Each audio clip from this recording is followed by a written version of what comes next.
नमस्ते। मेरा नाम डॉक्टर अंजना है और मैं राजस्थान से हूँ।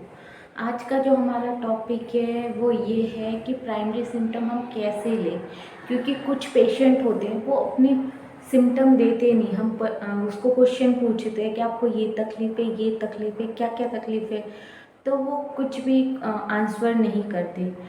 तो हमें उनको मेडिसिन कैसे देनी चाहिए, कब देनी चाहिए, वो मैं आपको बताती हूँ।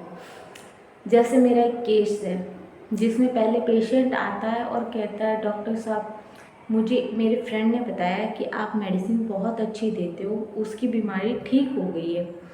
तो मेरी बीमारी उसकी बीमारी से अलग है, पर मैं सोचता हूँ कि क्या पता यहाँ पे मेरी बीमारी ठीक हो जाए, है ना।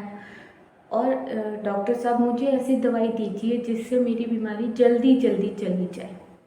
ठीक है, तो हमने ये जो बोल रहा है पेशेंट, इसको प्राइमरी सिम्टम कहते हैं। तो हमें ये नोट डाउन करना चाहिए है, ये हमारे माइंड में बिठाना चाहिए कि इस सिम्टम के अकॉर्डिंग भी हम कैसे मेडिसिन दे सकते हैं। ठीक है, तो पहला है कि जो पेशेंट कह रहा है कि मेरी जो है ना बीमारी जल्दी जल्दी चली जाए, तो क्या चाहता है वो, क्योर, डिज़ायर, फास्ट, है ना। तो ऐसे में हम जो सिलेक्शन करते हैं मेडिसिन की, तो ऐसे में जो मेडिसिन आती है इस सिम्टम के अकॉर्डिंग है वो बेलाडोना। तो बेलाडोना देख के देखिए, जो है पेशेंट को कुछ भी तकलीफ़ हो उसमें वो क्योर हो जाएगा।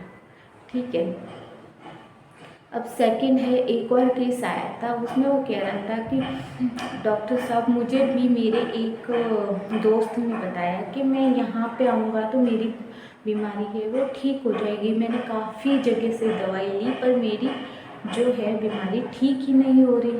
तो इसमें क्या है, होपलेस, एकदम होपलेस हो गया है पेशेंट। वो कह रहा है कि मैं शायद ठीक ही ना हो पाऊँ, मेरी बीमारी ठीक ही ना हो पाए, तो आप मुझे ऐसा कुछ दे दीजिए जिससे मैं ठीक हो जाऊँ। ठीक है, तो इसके लिए हम देंगे नाइट्रम। नाइट्रम म्योर जो देते हैं उससे वो पेशेंट ठीक हो जाएगा उसके प्राइमरी सिम्टम लेके। अब इनकी पोटेंसी हम जो है डिजीज़ की इंटेंसिटी के अकॉर्डिंग भी दे सकते हैं।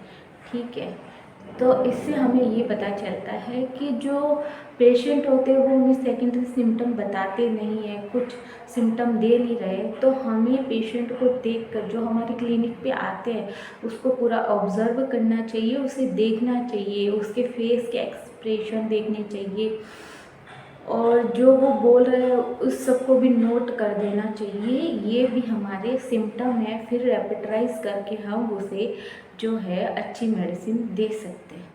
ठीक है, मेरा वीडियो एंड तक देखने के लिए थैंक